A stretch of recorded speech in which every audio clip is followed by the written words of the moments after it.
Hello, and welcome to the Look-See for November 2024. Things are still moving really, really quickly, and it's difficult to keep up with everything. Wow. So the theme that emerged as I put the Look-See together this month was one of daring to hope, possibilities, and reflection on the challenges, both past and future. So let's begin.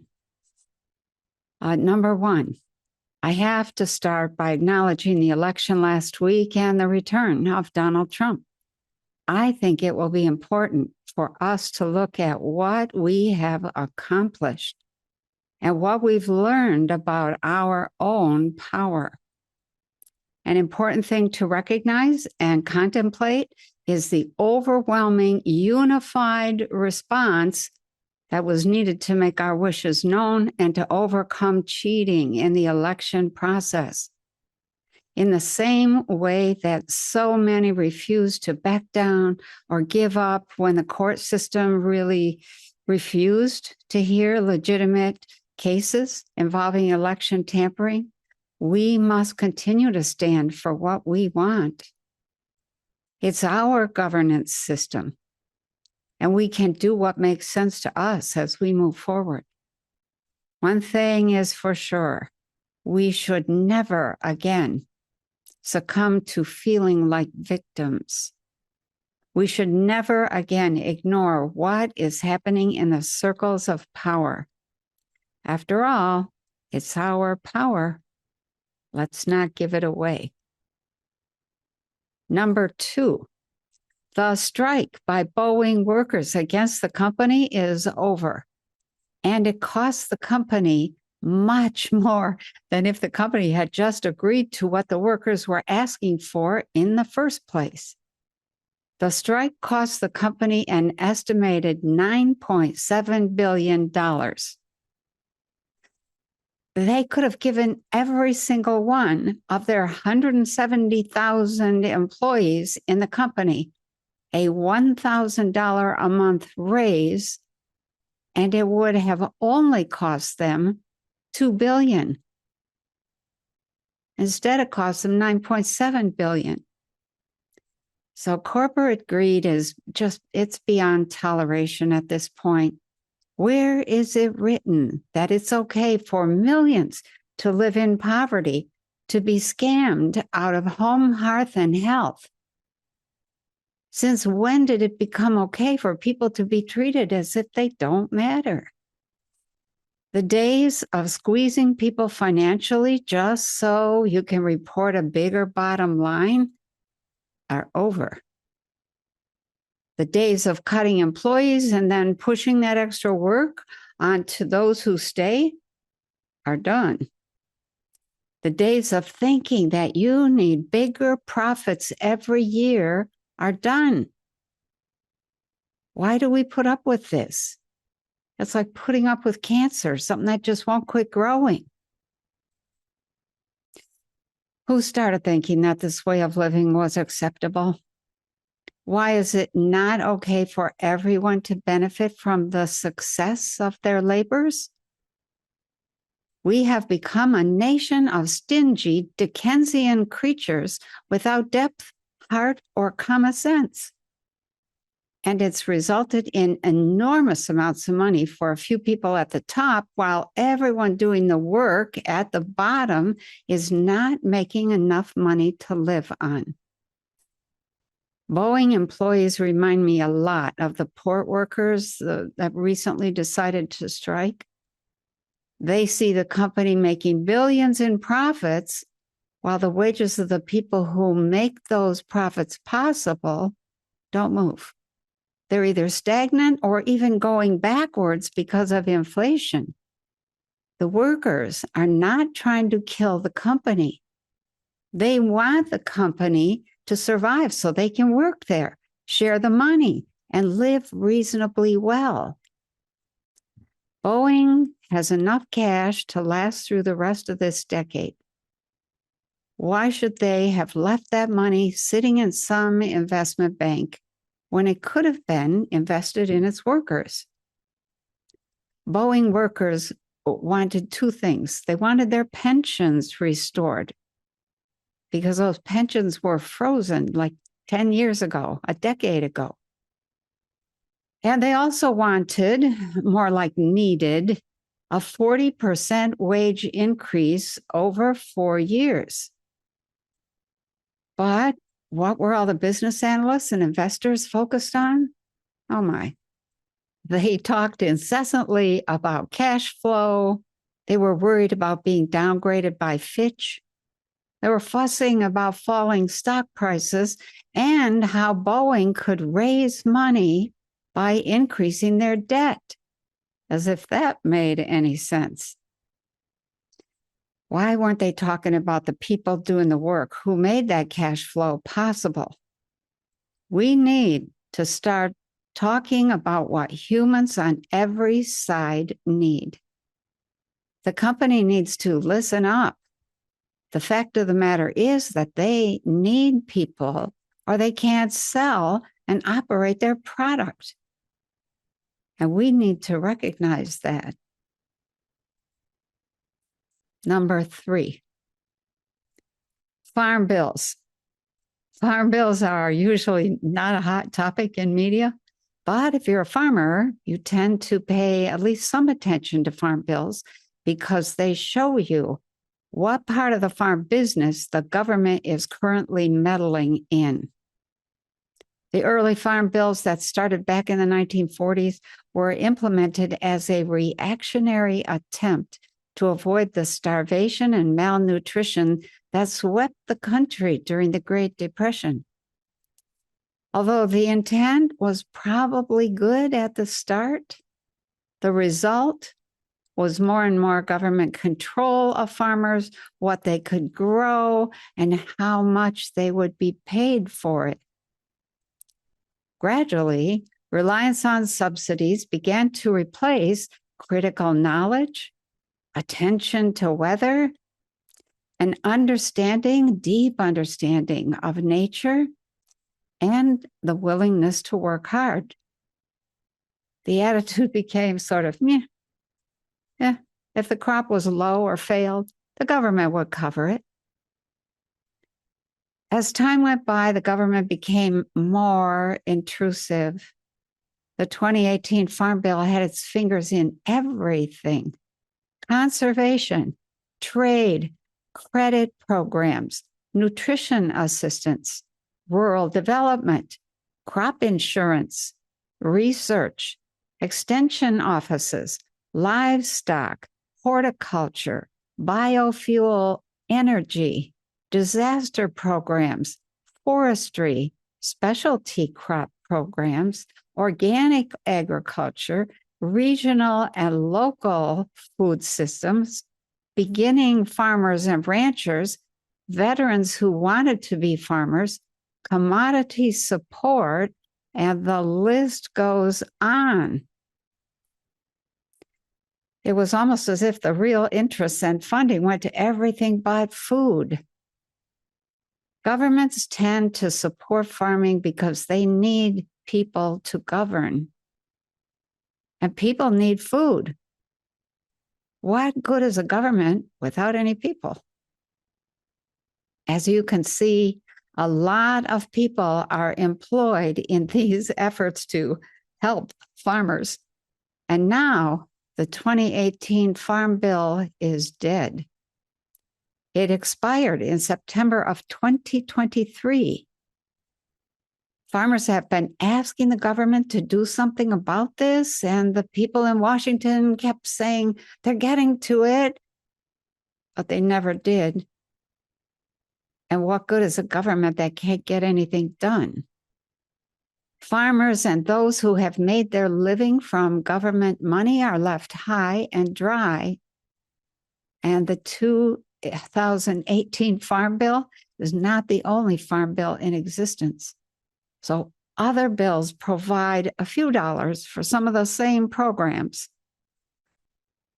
The result is that the death of the 2018 Farm Bill is not catastrophic unless you're one of the people that it directly impacts. So let me just say, it would be a good idea to at least know who and where the people growing food in your area are located. If a new farm bill is not signed soon, some people may be out of a job. Let me say it again. We need to rethink food and food systems. Number 4, staying with the idea of food and food systems, Robert F. Kennedy Jr. is going to be one of the members of Trump's cabinet. Kennedy's goal is to make America healthy. Those of us who are older clearly see the difference between the health, thinking, and attitudes of those people we grew up with and the people we see today. Huge difference. Those old ones were sturdy, hardworking, clear, and sharp as a tack. They were creative, feisty at times, and very independent. What has happened to us?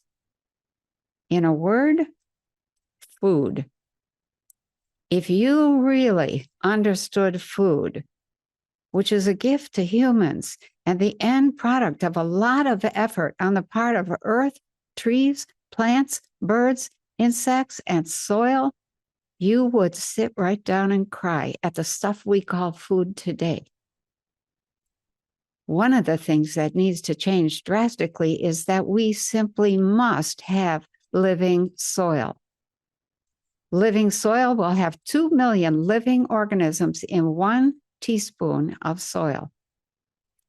Living soil comes from the breakdown of plants, animal manure, and wastes of the billions of bacteria and insects living in the soil and a variety of fungi. It will also have something called humus in it. Humus has never been clearly defined, and the definitions that exist are really vague and some are contradictory. So Aaron Reed Pfeiffer was a scientist who studied the work of Rudolf Steiner, and he had this to say about humus. Quote, "It's obvious that the chemical analysis of a compost with regard to its nitrogen, phosphate, and potash content, which is your NPK, gives only limited and incomplete information as to its biological value. Nor does it really tell how good a compost is. Humus is not a definite chemical substance, but a state of matter, an integration of mineral with organic matter," end quote. This statement from Pfeiffer is a small forerunner of what will soon become a huge and all-encompassing paradigm change in our understanding of the world and how it works. What Dr. Pfeiffer is saying is that humus is an energetic state that arises from a unique combination of minerals and organic matter. You can't tell how well the compost will work just by analyzing and listing its components, because how well it works arises from a specific set of interacting frequencies. It's that set of frequencies that give a big boost to whatever is growing in that soil. And that energetic boost is passed on to the fruits and seeds of those plants, who then pass it on to us. Remember Alice Waters, the famous chef of Chez Panisse in Berkeley, California? She said many, many times that eating real food was one of the most revolutionary acts a person could engage in. Heads up, people. We are headed for a revolution. Changing food changes consciousness. Number 5. One of the comments that I heard on 60 Minutes was that Donald Trump had swept all of the swing states. Quote, "The shift was decisive," said that host, "and this left the Democrats arguing over how they misread the people." End quote. Even though I'm somewhat apolitical, I'm very pro-relationship, and I can tell them how. A government has to maintain a relationship with its people, and they did not keep up their end of the relationship. They never consulted us. They never listened to a thing we wanted or didn't want. They were too busy shouting about climate change, too busy trying to shut us up with censorship, too preoccupied with gathering money to send to Ukraine, too busy trying to shove their plans for green energy down our throats, too insistent that we should eat bugs, too arrogant around their plans for our future without ever considering what we wanted for our future. That's what happened to the Democrats. Number 6. I've been busy moving my library for months, and in the process, I came across an issue of U.S. News and World Report from June 1989. The focus of that issue was the fall of communism. It died as the people began to defy their leaders. And so I reread it, and it sounded just like what we have been going through. The poor decisions that were being made, the fierce censorship, the refusal to honor and pay workers fairly, the effort to centralize everything, the absence of caring between rulers and population, persecution of political challengers, the refusal to address poverty and homelessness, the burgeoning alcoholism and rampant bribery. Russians tolerated all of that for a long time, 50 years. But when the people began to reawaken to common sense, honesty, fairness, and the love of their own people and land, communism was over relatively quickly. Today, we're dealing with the fall of globalism, which isn't much different from communism. In fact, they're almost the same. All of the structures and institutions that grew up under globalism are going to have a really difficult time, and most will not survive. There will be some chaos. There will be some deep changes, and we can navigate those changes by staying out of the chaos as much as possible, listening attentively to one another, and remaining flexible. Use your heads and your intuition. Listen to that gut feeling, that little voice that says, wait,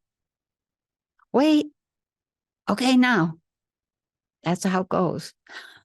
We want a world of excellent health, honesty, generosity, and truth.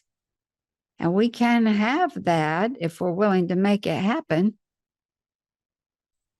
Number 7. Deepak Chopra brought up the subject of energy medicine and with it some new and pretty interesting terminology.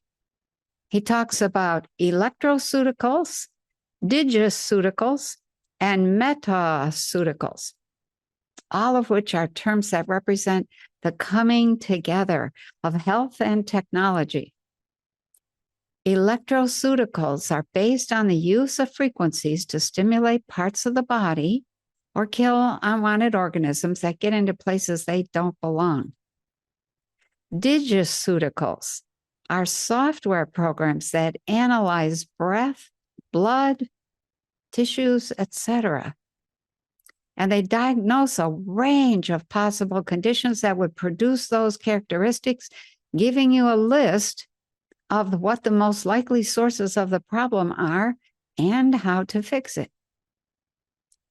Metaceuticals use a combination of conventional, naturopathic, and energy medicine options, which I think is excellent. If you're having a heart attack, you really need the amazing rescue capabilities of conventional medicine. They are amazing. And if you have diabetes, you need natural medicine. If you have an infection or high stress, you need energy medicine. Although a lot of people are hoping, I hear this all the time, hoping to see med beds arrive to heal them, I think we have something much better and more valuable coming our way. I'm talking about a combination of knowledge about our bodies, real food, living water, natural healing techniques, and conventional rescue when we need it, all backed and supported by new forms of energy medicine and technologies. These wouldn't bring just healing. They would bring a better life for everyone. Number 8, just like Cliff High predicted, people on the side of corruption have started building their defenses, pointing fingers at those who coerce them, those who bribe them, and those who have been lying to us. The truth about Kamala and Oprah, about Nancy Pelosi, Christopher Wray, and many others has always been there. But when the propaganda is too thick, it's hard to recognize truth.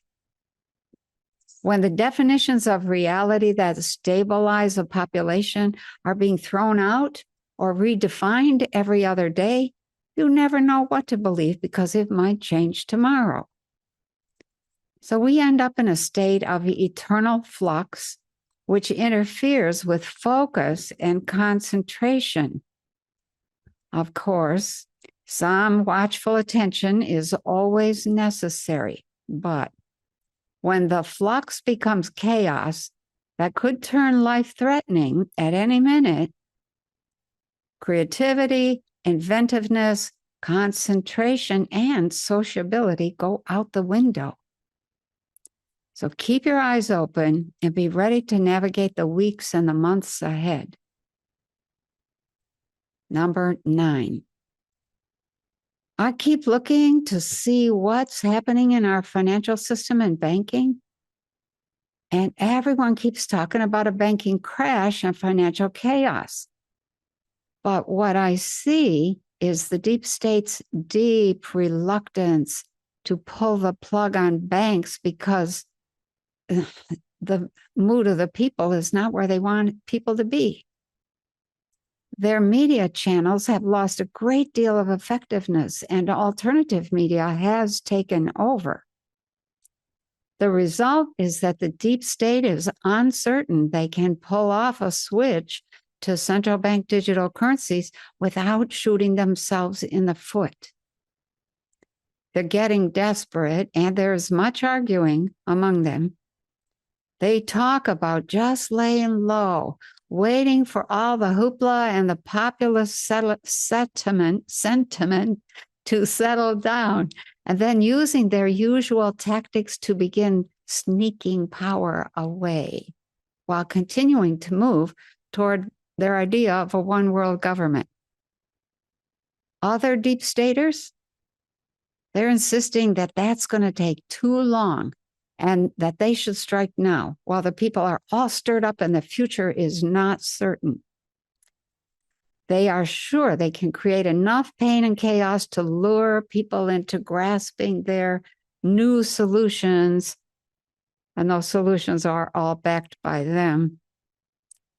If they don't make their move between November 15th and December 15th, it looks pretty unlikely that they will be able to make any move at all. Number 10.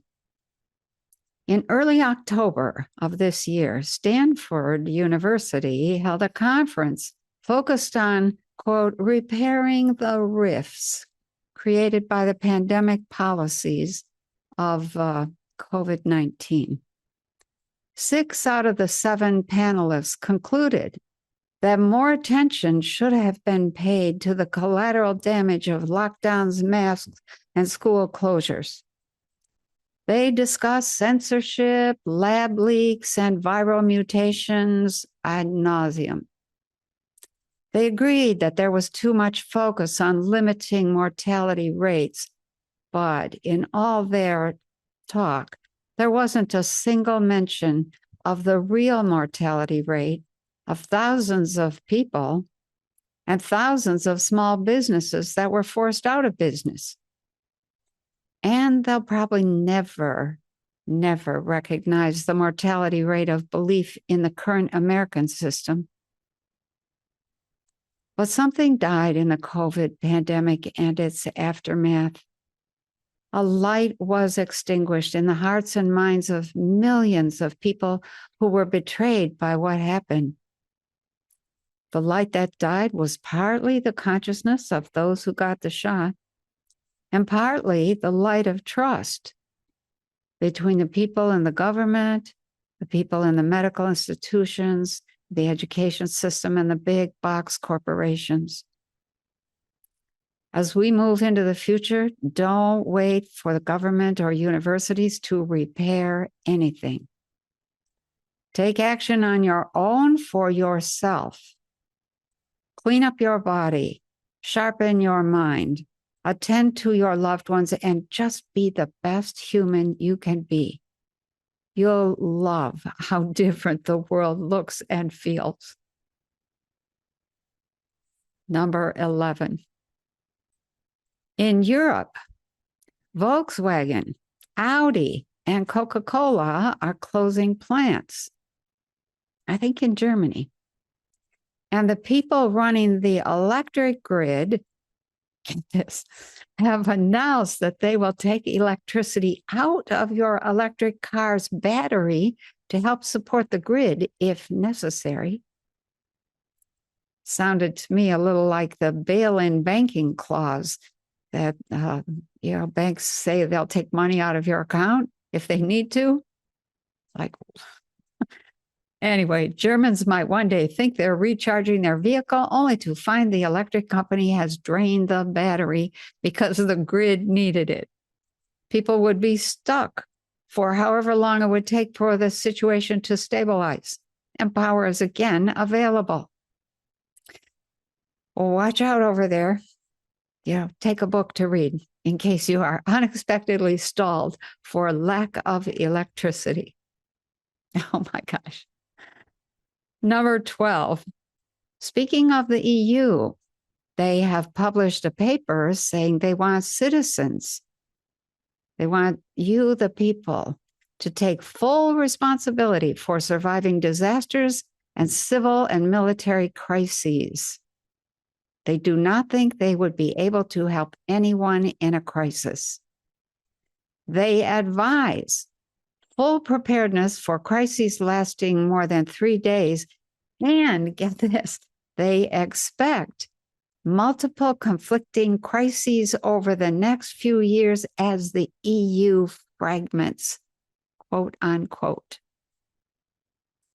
Destabilization is expected. And of course, they're blaming Russia in advance. They expect sabotage, fights over raw materials, conflict from south to east, and more pandemics, as well as infrastructure problems, trouble with borders, disruptive technology, financial depression, environmental degradation, climate change, supply disruptions, and interruption of pharmaceuticals.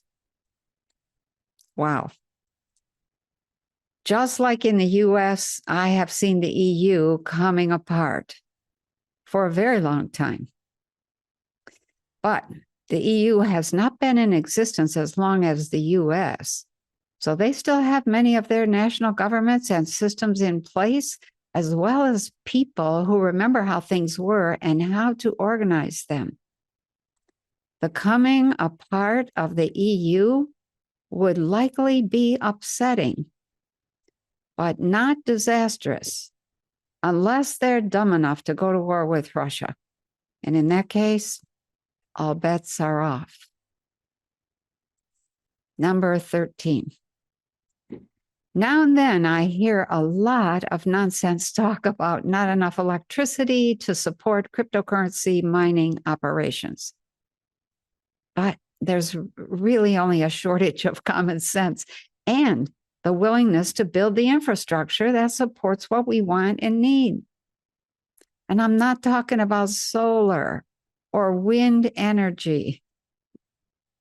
I'm talking about nuclear or plasma energy, zero-point energies. If there are any energy hogs out there, it's not crypto, it's AI. Here's a short quote from Eric Wade at Stansberry on what he calls the coming energy supercycle. Quote, for example, by using AI and the blockchain, doctors can quickly comb through patient records to come back with a personalized treatment plan. They can consider hundreds, maybe even thousands of past cases to predict the best chance of a successful treatment. Meanwhile, companies like Merrill Lynch and Vanguard are using AI and the blockchain to run their clients' portfolios through hundreds of financial scenarios to test how well they will hold up between now and the time their clients retire.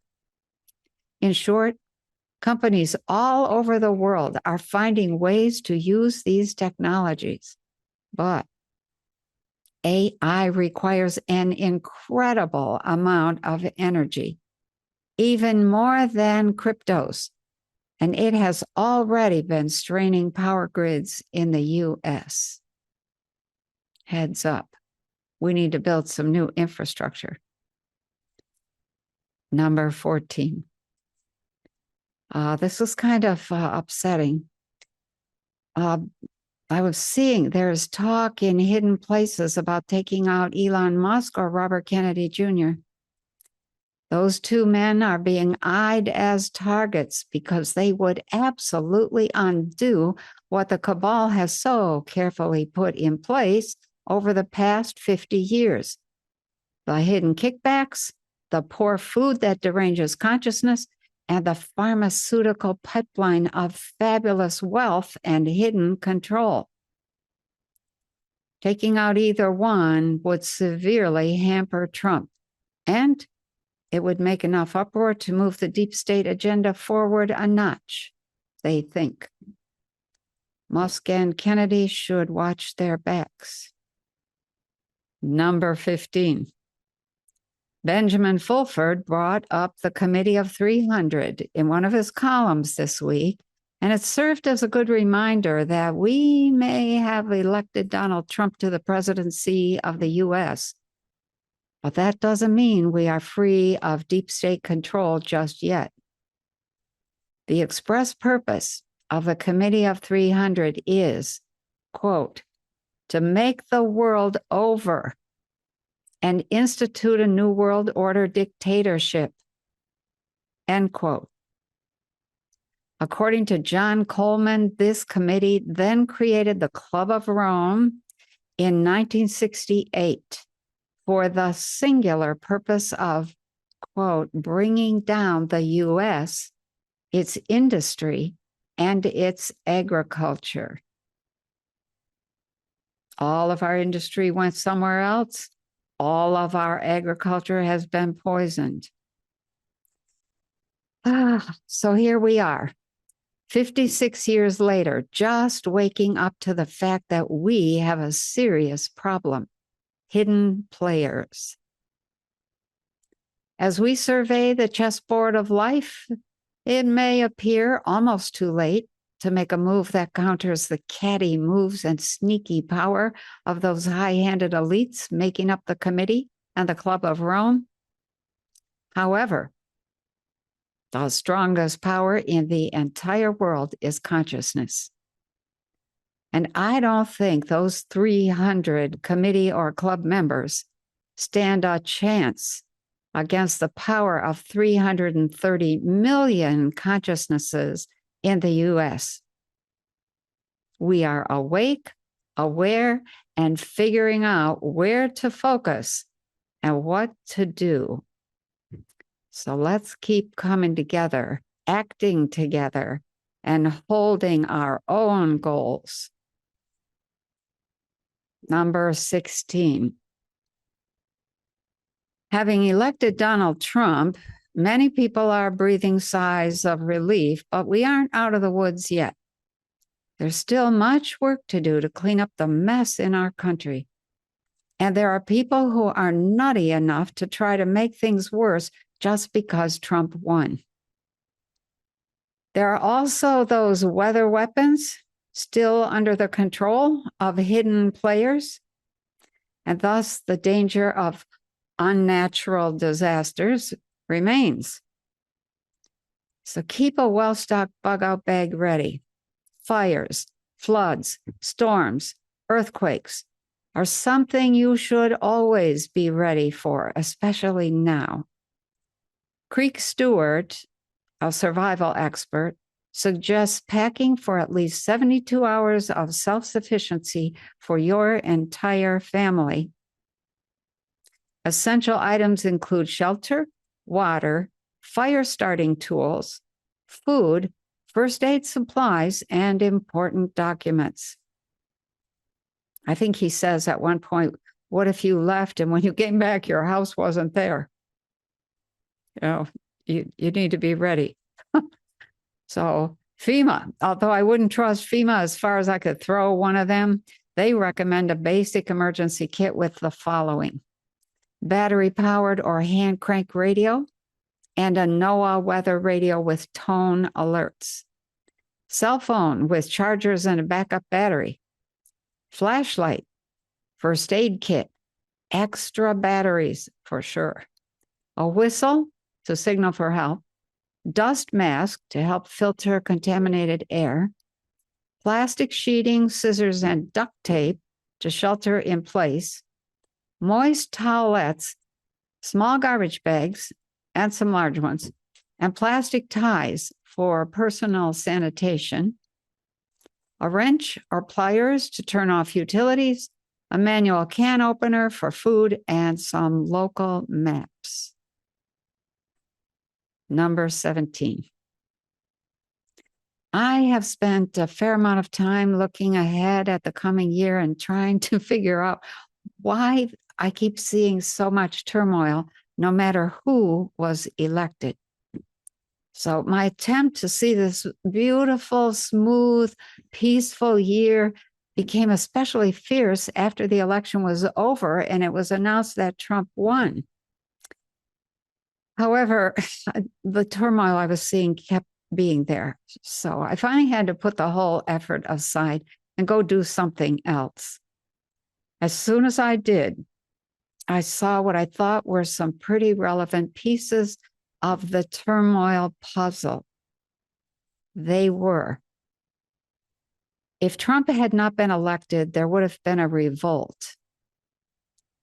If Trump makes it to inauguration and takes office, the number of changes coming at us will be dizzying, almost too much for people to handle. These changes will be in every area of life. International relationships will go belly up in many cases. Illegal immigrants get deported, causing uproar.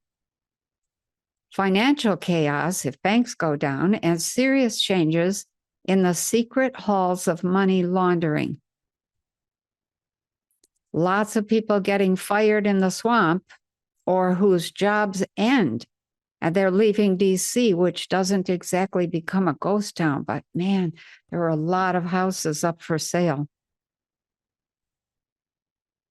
People were even leaving on their own. They didn't want to be anywhere near the Trump organization. There were people being hired to drill oil, and that caused ferocious complaints and some sabotage by those who believe we are ruining the planet. Changes in education caused a reshuffling of the entire curricula and school system, with teachers leaving in droves. Changes in food and diet causing real belly aches, like stomach aches, and detox effects in the population they don't know anything about detox. They need to.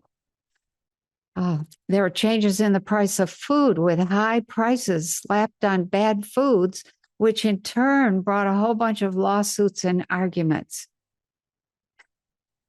There were changes in cities as they are cleaned up of homeless people. However, the attempt to make cities a little more attractive really doesn't work. It looks like the time of cities seems to be past, and people continue to leave as they seek new lifestyles in more rural areas. There were big changes in government itself as it shrinks. There were more changes in government as the depth of the corruption is revealed, and people were angry and sick at heart. There are changes in science and technology, in energy sources, in medical practices, in appliances, building materials, and in every other area of life. And people were feeling that their entire lives were upended. And this is the source of the turmoil, which actually leads to fighting in some cases. So I would normally say, go slow, pace yourself, but it doesn't look like people can go slow and easy in this period. I saw tears, confusion, and breakdowns as people felt they just couldn't keep up. No, people, you don't have to keep up completely, but you will have to make some changes. So I'll just say, pace yourself. It'll be okay.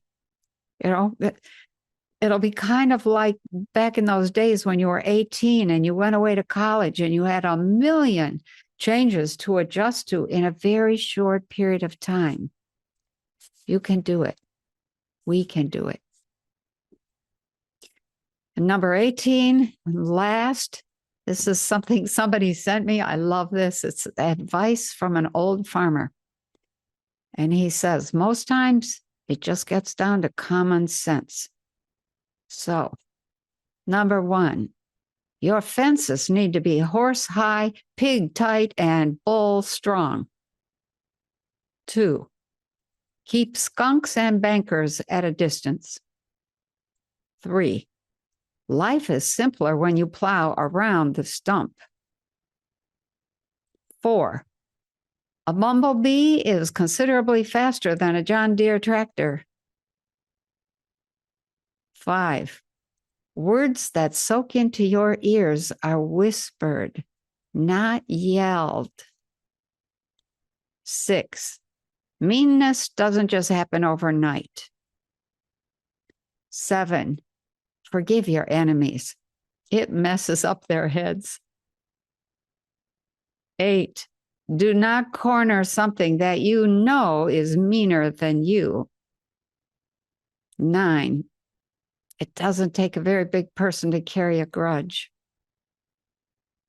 10, you cannot unsay a cruel word. 11, every path has a few puddles.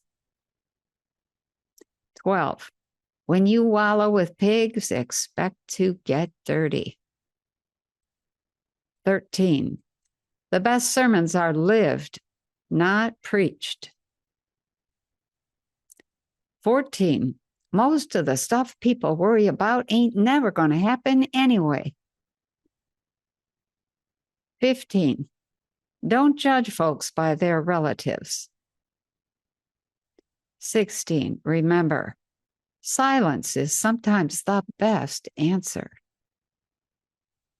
17, Live a good, honorable life. And then when you get older and think back, you'll enjoy it a second time. Love that. 18. Don't interfere with something that ain't bothering you none. 19. Timing has a lot to do with the outcome of a rain dance. 20. If you find yourself in a hole, the first thing to do is stop digging. 21. Sometimes you get, and sometimes you get got. 22.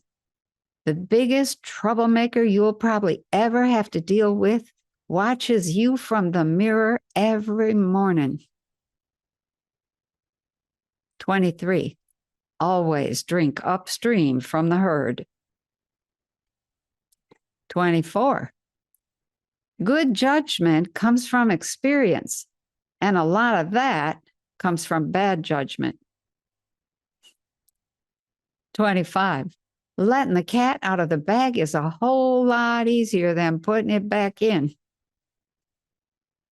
26. If you get to thinking you're a person of some influence, try ordering somebody else's dog around. 27. Live simply, love generously, care deeply, speak kindly, and leave the rest to God. Last one, 28. Don't pick a fight with an old man. If he's too old to fight, he'll just kill you. So that's it for this look-see. For those who are watching or listening for the first time, the look-see is a brief look at what's happening in our world and where the big trends are headed. Reality is not fixed. It's very dynamic, and it changes according to what we're doing with our consciousness. Nothing becomes real until we make it real. We do that by making a choice, take some kind of action, put something together, or take it apart. Those decisive actions are what determines the path and the outcome. And of course, once you set something in motion, it takes a lot to make a change or get things going in some other direction. And that's exactly the reason for looking ahead. If we don't like the direction that things are going, we can make appropriate changes in a timely way or prepare for what looks inevitable. If we see something we like, we can put some conscious attention on that outcome and help things along. So let me say, it's important to look ahead and assess what's happening and where we're going and where we would like to be going so that we know whether or not we need to do something different. So thank you so much for listening. And over the next month, focus on family and thinking about how you will handle the changes in our world. And have a great month. Make a great month. Thank you. Bye.